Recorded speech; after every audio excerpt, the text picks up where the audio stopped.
Happy Valentine's Month, everybody, and Tony here with my review of Puccini's Turandot with conductor Jordan de Souza, which I saw at the Deutsche Oper Berlin. This marks the fourth time I saw Lorenzo Fioroni's production of Puccini's Turandot at the Deutsche Oper Berlin because I wanted to see, hear, and witness Saioa Hernández perform the titular heroine of Princess Turandot. I've made it no secret that I have been so excited to see Señora Hernández embody the role of Turandot. I've been following her career for what feels like over a decade, if not a decade and a half. I've seen her grow from specializing in a lot of dramatic coloratura soprano roles such as Violetta Valéry, Lucia Ashton, Zaira, and Norma, to traversing to a lot more prima donna assoluta roles such as Aida and even Tosca, as well as meteor dramatic soprano roles such as Maddalena di Coigny, Santuzza, and now Turandot, and lest I forget about Abigail and Lady Macbeth. To say that she is absolutely versatile is a mere understatement. She was thoroughly in great command of such a huge yet versatile and extremely dynamic voice that can go astride between the spinto soprano repertoire and more full lyric soprano roles and slightly dramatic soprano roles. Heck, her performances as Lady Macbeth, Tosca, Gioconda, Santuzza, Maddalena di Coigny, Abigail, and Turandot are testaments to how far she has gone as a spinto / borderline dramatic soprano, but more of a natural spinto soprano, inspired by the likes of Renata Tebaldi, Montserrat Caballé, and Maria Caniglia, yet with a little bit more agility and youthful elegance. Tonight's performance as Turandot was definitely Saioa Hernández's absolute greatest of all time, at least in my opinion. I've been wanting to see her live for the longest time. I wanted to initially see her as Tosca, but she ended up being replaced by Natalia Romanev, and it was a bit of a missed opportunity. But now that I've seen her as Turandot, I was absolutely ecstatic. I've heard a lot of great things about her chest tones and coordinated chest tones and how she was able to make her voice thoroughly present. Those same sentiments managed to hold up extremely well when I heard her voice tonight. Granted, when it comes to Turandot, I prefer the more Wagnerian style sopranos a la Birgit Nilsson, Gertrud Grobrando, Ingrid Stiga, Lyudmila Borakova, Nadezhda Kniplova, Gwyneth Jones, Yelena Dimitrova, and Giovanna Cassola, unless they forget about Gabriele Schnaut, although she's not everybody's favorite choice for Turandot, and even more old-school sopranos such as Annie Helm, unless they forget about the singers who specialized in both soprano and mezzo-soprano roles, such as Rossi Deli, being one of my favorite Turandots of all time, as well as Grace Bumbry, another unpopular choice, but at least she's got amazing coordinated chest tones. Saioa Hernández is more on the bel canto Italianate side of singing Turandot. When it comes to how she conquered Turandot, she is quite reminiscent of the likes of Bianca Scacciatti, Eugenia Burzio, Gina Cigna, Germana Di Giulio, Maria Pedrini, Maria Callas, Lucilla Udovic, Anne McKnight, or Anna de Cavalieri, and Maria Luisa Nace.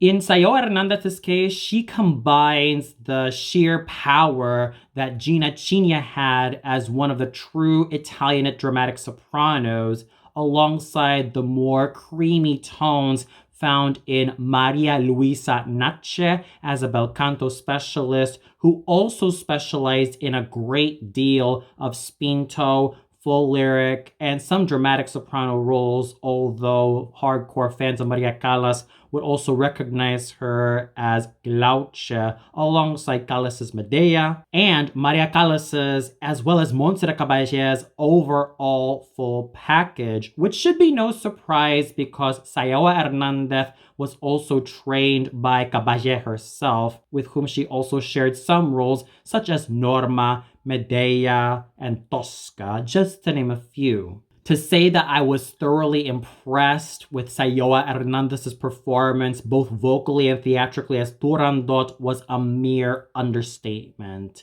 I was absolutely floored away. The way she was able to combine that youthful, girlish quality that still reminds us, the viewers, that Turandot is still a young yet mysterious princess, yet also combine a lot of power, strength, endurance, and a whole lot of confidence, made her performance as Turandot absolutely dynamic. She therefore combined the more steely incision found in Gina Cinia with the girlish quality found in Maria Chabutari's Turandot, plus that crystalline power found in the likes of Christelle Goltz's interpretation of Turandot, as well as Birgit Nilsson's and Maria Callas's overall dynamics, thus making her Turandot an absolute must-watch and must listen. Her coordinated chest tones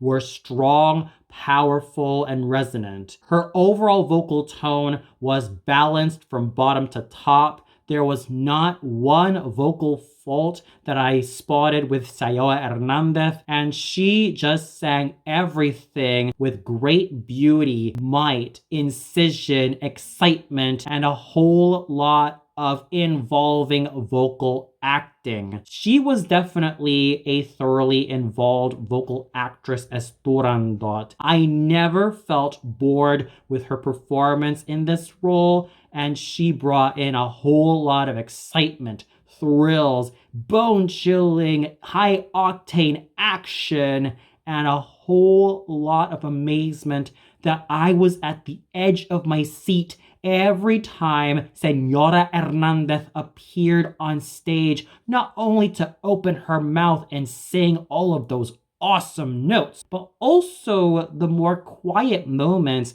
when she had to observe as well as impose her power as the Princess of China. Therefore, Saioa Hernández deserves all of the acclaim, all of the praise, and all of the applauses that I could ever give to her because of her sterling vocal technique as well as her excellent discipline as a singing actress. I would love to see and hear a lot more performances of Saioa Hernández, not just as Turandot, but also the other roles that she has been singing these days, such as Tosca, Gioconda, Santuzza, Maddalena di Coigny, Adriana Couvreur, Lady Macbeth, Abigail, Leonora de Vargas, and Amelia from Un ballo in Maschera. She may not be necessarily an Electra, Brünnhilde, Ortrud, Isolde, Venus, and Kunri type of voice singing Turandot,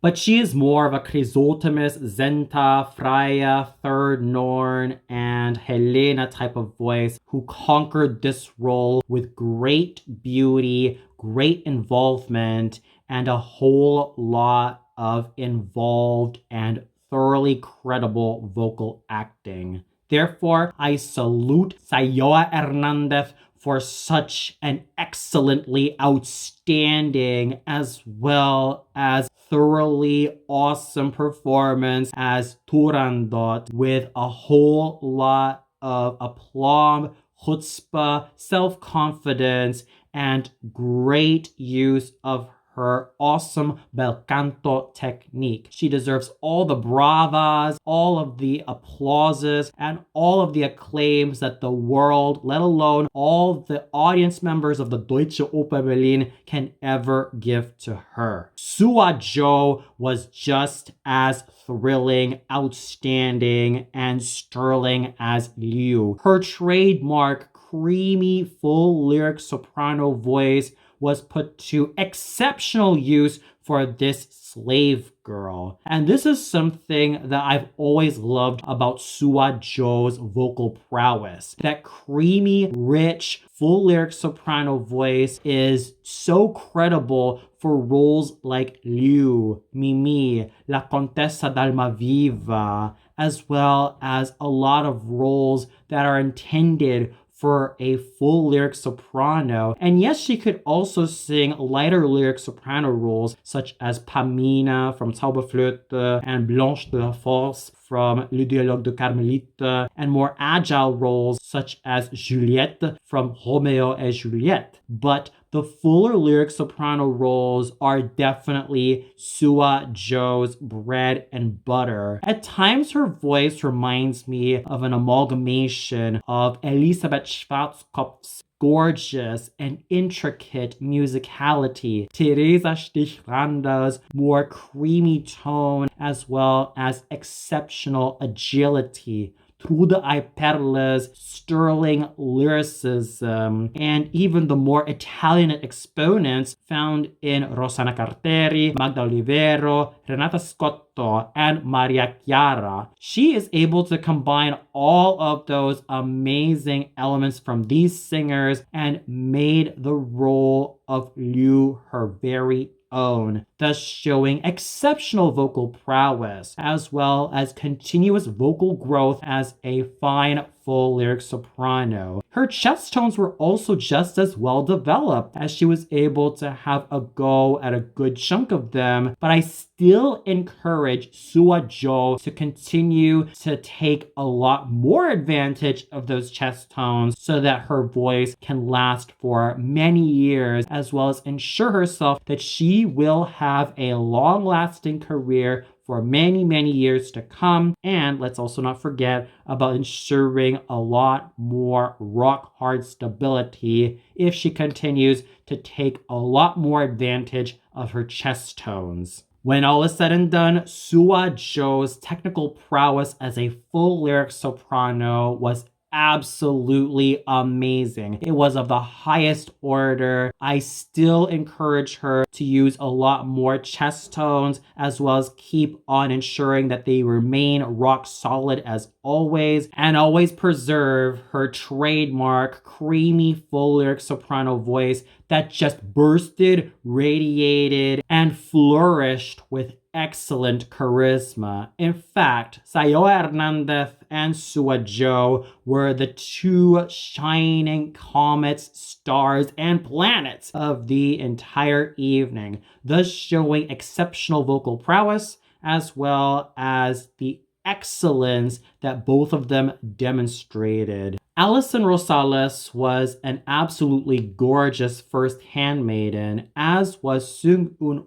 Oh as an equally gorgeous second handmaiden, in which their voices blended so beautifully. Byung-gil Kim was truly at his best tonight as Timur. He not only got into the psyche of this old Tartar king, but he also took advantage of that rougher part of his voice to bring a more wizened quality to this particular king, as well as embody him with some vocal strength, as well as a whole lot of credibility. Sure, some people might still find a little bit of fault with Byung-gil Kim's rough, rude, and unrefined way of singing that can be throaty, but I'll always defend Byung-gil Kim in terms of his performance as Timur, especially where his vocal and theatrical acting were at its most credible tonight,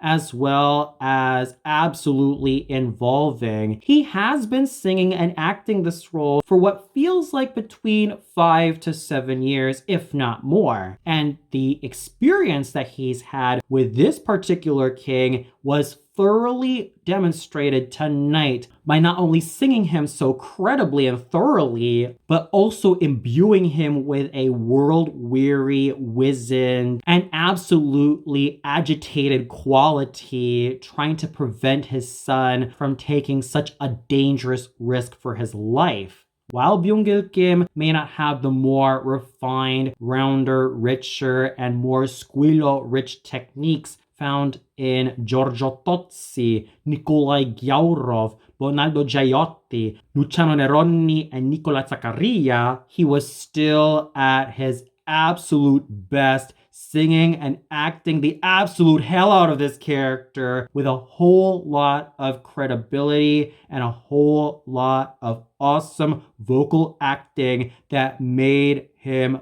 thoroughly stirring, involving, and absolutely amazing from beginning to end. Jared Wehrlein was a tall, handsome Mandarin, and I've always argued that Mr. Wehrlein's voice is quite akin to a young Samuel Raimi in terms of its presence as well as its stature. Therefore, he was able to make an awesome use of his bass baritone voice to bring out such an imposing quality to the Mandarin. Mikhail Baghdadze was at his vocal best when he demonstrated a whole lot of charisma, charm, and virile masculinity as Bing, using that character baritone / dramatic baritone voice of his to such an amazing effect, as well as ensured that it blended so superbly with his two tenor colleagues found in Kang Yoon-shine Lee's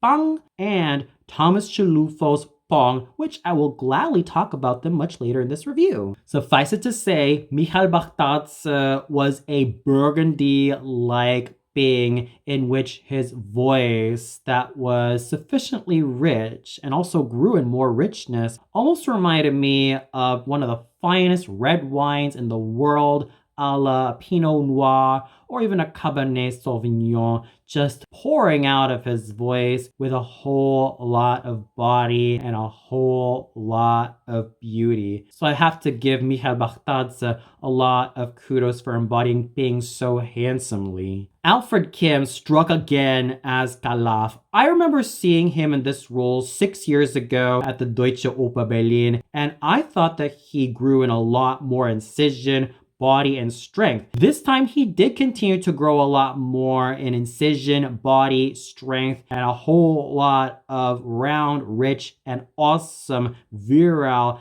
and absolutely grand masculinity. Sure, there are parts of his voice that was a bit on the tremolo side, but I could forgive all that because when he hit his high notes, they were steely, they were incisive, and they were thoroughly exciting. He also continued to have great coordination between head voice and chest voice, even though there were times that his voice kind of loosened in certain areas, but it's still a powerful voice. It's still a manly and charismatic voice that I ended up being so thoroughly amazed with, as well as absolutely delighted with. And he was still able to make a great impression on Calaf, thus ensuring a whole lot of handsome masculinity as well as involved singing acting. Yes, I do prefer a lot more incisive voices and a lot more of the high singing voices that could cut through the orchestra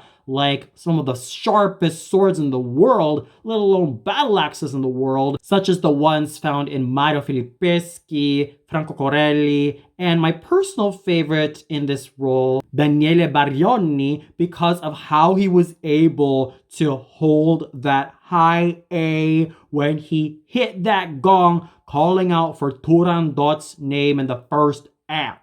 But I digress, because Alfred Kim was still a sterling, strong, and absolutely involving singing actor who continued to demonstrate perseverance and loads upon loads of masculine charm and virility as Calaf. Kang Yoon-shine Lee's absolutely gorgeous light lyric tenor voice was in exceptional use as Bang, thus ensuring a lot of beautiful bel canto style, ease, elegance, and handsomeness, thus making his interpretation of Bang thoroughly sterling and thoroughly exciting from beginning to end. Thomas Chalupa was also at his vocal best as Pong, thus ensuring an absolutely beautiful tone from bottom to top, rich in bel canto excellence and bel canto musicianship, thus also making him an exceptionally awesome light lyric tenor. And Jan Müller also had sufficient steel in his voice to make the Prince of Persia's solo line absolutely worthwhile. To say that the singing was excellent is a mere understatement. The singing was thoroughly out of this world in the best possible way, and it was absolutely outstanding, absolutely sterling, and thoroughly amazing, thoroughly exceptional, and the gold standard of what I've experienced tonight. The true shining star of all the singers was indubitably Saioa Hernández. Her beginnings as a bel canto specialist to singing a lot more of the verismo and dramatic soprano roles definitely showed just how much discipline, just how much amazing musicianship, and just how much dedication to her craft Senora Saioa Hernández had. She was in her absolute best performance tonight, and while there are some people who do prefer more Wagnerian soprano in this role, I'm pretty sure that there are some people who prefer a slightly more Italianate voice as Turandot because she's still a young yet mysterious princess who still has a lot of imposing qualities about her and also a whole lot of dimension to boot, which Saioa Hernández demonstrated with aplomb, confidence, flair, and a whole lot of dimension from bottom to top, from beginning to end, and all full 9 yards, as well as all the reaches of the galaxies beyond. Saioa Hernández was truly the gold standard of singing Turandot, despite my initial skepticism of how she was gonna fare. And lo and behold, she exceeded my wildest expectations, even though it's not a personal favorite voice for this role because I prefer her more as Tosca, Lady Macbeth, and Abigail. But when all is said and done, she surprised me in the best possible way. She excited me. She thrilled me from beginning to end. And she was in her absolutely most amazing element, using her chest tones, her top notes, and everything about her voice to their absolute best. And bolstering tonight's performance of Turandot were, of course, Sua Jo, Alison Rosales, Sung Un Oh, Byung-gil Kim, Jared Wehrlein, Michael Baghdadze, Alfred Kim, and lest I forget about Clemens Biba, who was a sterling and absolutely amazing alto. His efforts in this particular emperor role could never ever be denied, nor could they ever be forgotten. He also had exceptional technique, and he also made the best out of this character part, so I definitely salute him in this particular role. Before I forget anything about Clemens Biba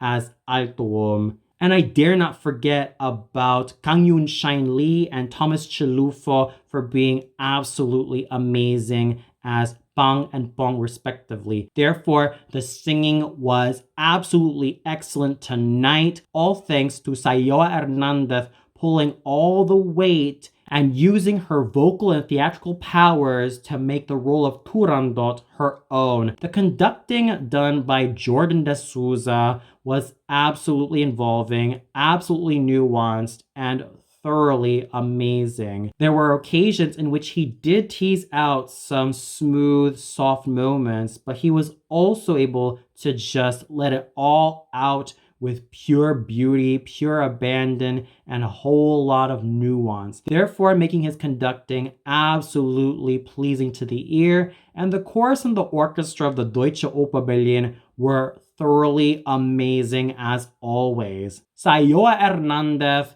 was a definite must listen and definite must watch as Turandot. Her vocal gifts, thanks to her experience and her growth as a singing actress, all made her absolutely brilliant as Turandot from beginning to end, from bottom to top, and everything in between. She was a consummate singing actress, and she was able to be in her absolute A game, conquering this role with all of her abilities and all of her powers, everything that she got, and with thorough dedication. Special kudos also has to go to Sua Jo, Alison Rosales, Sung Eun Oh, Byung-gil Kim, Jared Wehrlein, Michael Paktadse, Alfred Kim, Clemens Bieber, Kang Yoon Shine Lee, Thomas Chilufo, and Jan Müller. Everybody was at their A game, and this was also thanks to Saioa Hernández pulling her weight and making the evening an absolutely worthwhile experience. And for those of you who caught this performance of Puccini's Turandot at the Deutsche Oper Berlin, what'd you think of it? Did you feel that Saioa Hernández was at her vocal and theatrical best as Turandot? What was your most favorite moment with Saioa Hernández as Turandot? Did you also love the way she was able to use all of her voice to make Turandot a thoroughly credible character? Was there another singer who stole her thunder, whether it was Sua Jo or Byung-gil Kim or Alfred Kim or Clemens Bieber or Michael Bachtadze or Kang Yoon Shine Lee or Thomas Chilufo? Or did you feel like Saioa Hernández was not up to the task of singing Turandot? Please let me know in the comments below. Well, that's it for my review of Puccini's Turandot at the Deutsche Oper Berlin, starring Saioa Hernández as Turandot. Tune in tomorrow for hopefully my review of Richard Strauss's Die Frau ohne Schatten at the Deutsche Oper Berlin. So until then, happy Valentine's Month, everybody!